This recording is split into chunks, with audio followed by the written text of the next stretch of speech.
Good evening friends, स्वागत है आपका आपके प्यारे से चैनल राइट एकेडमी। तो फ्रेंड्स, इस वीडियो में बात करने वाले हैं जो कक्षा 9th है उसके बारे में। हमने 2 वीडियो बना चुके हैं जिन्हें आप हमारे चैनल पेज पर जाके देख सकते हैं। उसमें हमने बताया है कि पूर्णांक क्या होता है और आपके परिमेय संख्या क्या होती हैं और सहअवाच्य संख्या क्या होती हैं, इन सभी के बारे में हमने वहाँ पर आपको बताया है।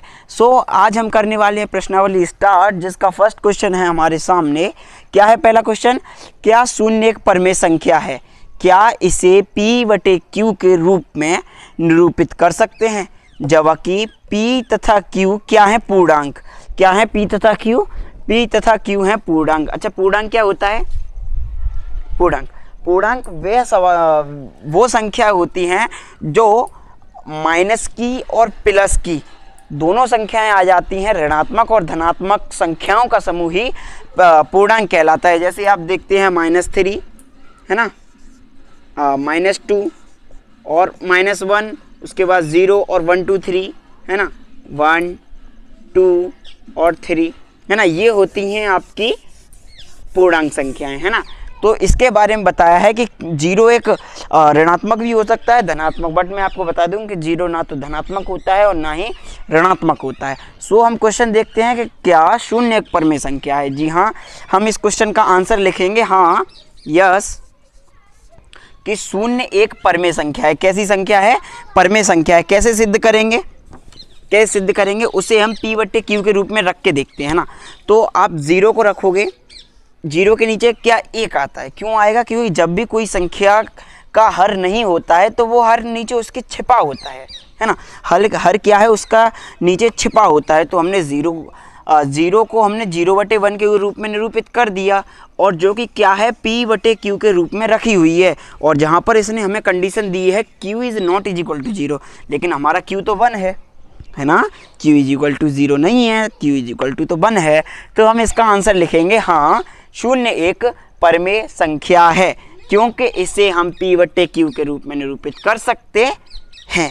ये हो जाएगा इसका करेक्ट आंसर। अब देखते हैं क्वेश्चन नंबर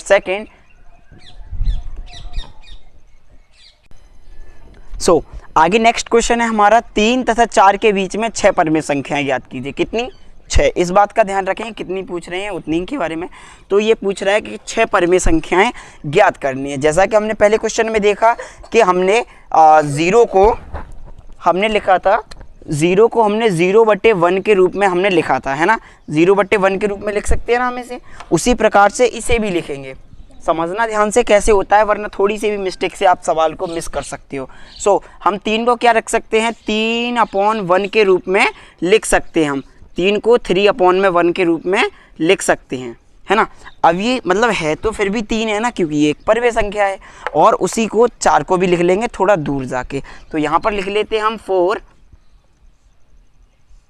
है ना, /1, क्योंकि परिमेय संख्या है। अगर इसके नीचे हल नहीं है तो हम 1 लगा होता है, इसलिए हम लगा लेंगे। अब हमें ध्यान देना है कि यदि हमसे 6 परिमेय संख्या पूछ रहा है तो उसमें 1 ऐड करके और यहाँ पर हर अंश और हर दोनों में उसका मल्टीप्लाई कर देंगे, जैसा कि कर रहे हैं। यहाँ पर कितना? 6 और 1 7 होता है, 7 से देंगे मल्टीप्लाई, और यहाँ भी, और इधर जाके भी मल्टीप्लाई करेंगे 7 से, और इधर भी। तो हमें क्या देखने को मिलेगा? 7 21 होता है ना। और 7 का इससे करेंगे तो फिर भी ये आएगा, और इधर देंगे तो 7 का 4 से देंगे तो 28 आएगा, और 7 का 1 से देंगे तो 7 आएगा। अब देखो, समझने वाली बात ये है कि अगर हम 7 को 21 से भाग देंगे, है ना, तो कितना आएगा? 3 ही निकल कर आएगा, वो आएगा, है ना। अब क्या है कि इसके बीच में हमें परिमेय संख्याएं निकालनी है। अब इसको क्रमानुसार रख देंगे और हमारे बीच पास 6 परिमेय संख्याएं निकल आएंगी। जैसे 21 के बाद कितना आता है? 22 है ना, तो 22/7। नेक्स्ट क्या है? 23 23/7। नेक्स्ट 24/7, फिर 25/7, फिर 26/7 है ना, फिर 27/7। अब आप देखोगे 1 2, अभी क्योंकि ये तो है ना हमारे पास, ये हमने निकाली हैं। हमने लगा दिया है ये, क्योंकि आपको पता चले 1 2 3 4 5 6 निकल के आ चुकी हैं परिमेय संख्याएं। देखो 6 निकल कर आई हैं, और यहाँ पर अगर आप देखेंगे कि 6 परमेय संख्या निकल कर आई हैं, और यहाँ पर अगर आप इसे इससे डिवाइड करोगे तो ये निकल के आएगी, मतलब ये निकल के आ जाएगा। सो इस प्रकार से होगा ये क्वेश्चन। देखते हैं नेक्स्ट क्वेश्चन क्या है। क्वेश्चन नंबर 3 हमारे पास 3/5 तथा 4/5 के बीच में 5 परमेय संख्या ज्ञात कीजिए। कितना है? 3/5 और 4/5। पिछले में देखा था हमने क्वेश्चन में कि 3 तथा 4 के बीच में, तो हमने क्या किया था, उनके नीचे हर समान लगाए थे, क्योंकि एक और एक ही लगाया था। अगर हम ये रूल कब काम करेगा, जब उसके हर समान होंगे। यदि क्वेश्चन में अगर हर समान नहीं होंगे तो वो रूल ये काम नहीं करेगा, है ना। तो अब देखते हैं आगे क्या है कि 3/5 4/5 के बीच में कितनी 5, कितनी परमेय संख्या है 5। सो हम क्या करेंगे, 5 में एक ऐड करके अगले वाला जो 6 है उससे ऊपर नीचे इसमें गुणा कर देंगे। अब देखते हैं क्या है 3/5, है ना, और इधर क्या है 4/5। दोनों में करेंगे कितना, 5 मांगी है तो 6 से ऊपर नीचे गुणा करेंगे, है ना। गुणा किया, निकल के क्या आया 3 इसका देंगे तो ये 18 आ जाएगा, और नीचे 30, और इधर 24 और इधर 30। अगर हम इन्हें मतलब डिवाइड देंगे तो क्या 3/5 ही निकल के आएगा, कुछ अलग नहीं निकल के आएगा। अब इनके बीच में क्रमानुसार निकाल देंगे।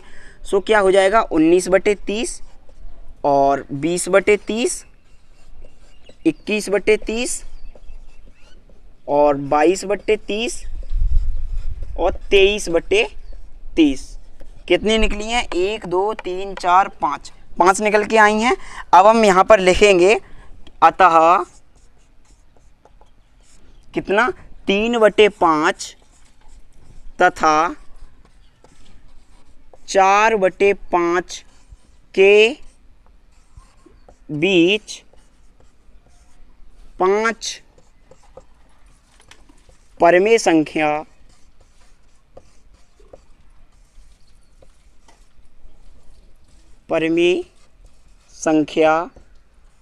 क्रमशः, अब क्रम से लगाया है तो हम इसे क्रम से ही लगाएंगे। जैसे क्या है 19/30, 20/30, 21/30, 22/30, 23/30 क्रमशः ये संख्या होंगी। ये हो जाएगा इसका करेक्ट आंसर। अब नेक्स्ट क्वेश्चन क्या है कि निम्नलिखित में से सत्य असत्य कथन ज्ञात कीजिए। मतलब इनमें से कौन सा सही है कौन सा गलत है, इसके बारे में आपको बताना है। अब देखते हैं पहला क्वेश्चन है। इसमें पहला क्वेश्चन क्या पूछ रहा है आपसे, पहला क्वेश्चन पूछ रहा है कि प्रत्येक प्राकृत संख्या एक पूर्ण संख्या होती है। इसके बारे में बताना है कि प्राकृत, पहले आप मुझे ये बताओ प्राकृत संख्या क्या होती है। अगर आपने पहली वीडियो ध्यान से देखी होगी तो आपको ये पक्का पता होगा कि क्या होती है प्राकृत संख्या। क्या होती है प्राकृत संख्या? वे संख्याएं होती हैं जो कितने से स्टार्ट होती हैं, 1 से स्टार्ट होती हैं और अनंत तक जाती हैं। कितने से? 1 से स्टार्ट होती हैं और कहाँ तक? अनंत तक जाती हैं। नेक्स्ट क्या है पूर्ण संख्या। पूर्ण संख्या क्या होती है? एक प्राकृत संख्या एक पूर्ण संख्या होती है। पूर्ण संख्या वे होती हैं जिसके साथ में 0 लगा के और मतलब जो संख्याएं 0 से स्टार्ट होती हैं और अनंत तक जाती हैं वे पूर्ण संख्या कहलाती हैं। अब देखो प्राकृत संख्या पूर्ण संख्या एक ही संख्या है, बट पूर्ण संख्या में क्या है 0 आ रहा है, तो इसलिए ये कथन कैसा हो जाएगा? एकदम सत्य हो जाएगा। नेक्स्ट क्वेश्चन क्या है? प्रत्येक पूर्णांक संख्या एक पूर्ण संख्या होती है। सो पहला क्वेश्चन तो सही है, तो इस पर सही का टिक लगा देते हैं हम, जिससे आपको पता लगे, है ना। ये लगा दिया है हमने राइट का चिन्ह। अब क्या है? प्रत्येक पूर्णांक संख्या एक पूर्ण संख्या होती है। इसके बारे में समझेंगे। देखो पूर्णांक संख्या क्या होती हैं? वे संख्याएं जो ऋणात्मक से शुरू होकर धनात्मक तक जाती हैं पूर्णांक संख्याएं कहलाती हैं। जैसे कि -3, -2 और -1, है ना। उसके बाद 0, फिर 1, फिर 2, फिर 3, और उसके बाद ये चलती चली जाती हैं और इधर से भी कहीं से भी स्टार्ट हो सकती हैं। अब देखो नेक्स्ट क्या है? पूर्ण संख्या है। पूर्ण संख्या कहाँ से शुरू होती हैं? 0 से 1 2 3, है ना। तो आप देखते हो कि ये कहाँ तक बात कर रहा है? ये यहाँ से बात कर रहा है ऋणात्मक से। अब जब यहाँ पर ऋणात्मक आ रहा है, यहाँ पर ऋणात्मक नहीं आ रहा है, तो क्या ये कथन सत्य हो सकता है? बताइए, आप ही बताइए। प्रत्येक पूर्णांक संख्या, प्रत्येक, अब इसे -3 को देख लो, एक पूर्ण संख्या होती है। क्या ये एक पूर्ण संख्या है? नहीं ना, तो ये हो जाएगा ऑप्शन हमारा गलत। ये वाला क्वेश्चन कैसा हो जाएगा, असत्य। ये हो जाएगा हमारा असत्य। तो ये क्या है, एक असत्य कथन है। नेक्स्ट क्या है, प्रत्येक परमेय संख्या। हाँ, तो नेक्स्ट क्वेश्चन क्या है, प्रत्येक परमेय संख्या। पहले हम इसे इरेज कर देते हैं ना, इरेज कर देते हैं। हाँ, तो क्या कह रहा है, प्रत्येक परमेय संख्या एक कैसी पूर्ण संख्या होती है। कैसी पूर्ण संख्या, परमेय संख्या पूर्ण संख्या होती है। कैसे होती है वो देखेंगे। पूर्ण संख्या तो मैंने आपको बताया था 0, 1, 2 और 3 से लेके कहीं तक भी जा सकती है, 0 से स्टार्ट होती है। एंड ये परमेय संख्या की बात कर रहा है, किसकी, परमेय संख्या की बात कर रहा है। अब जैसे परमेय संख्या है और एक पूर्ण संख्या है, पूर्ण संख्या यहाँ से स्टार्ट होती है। अब देखो परमेय संख्या क्या है, ये वाला ऑप्शन गलत होगा। क्योंकि होगा वो अभी मैं बताता हूँ। ये होगा गलत। क्यों होगा, आपने 5/8 देखी है ना।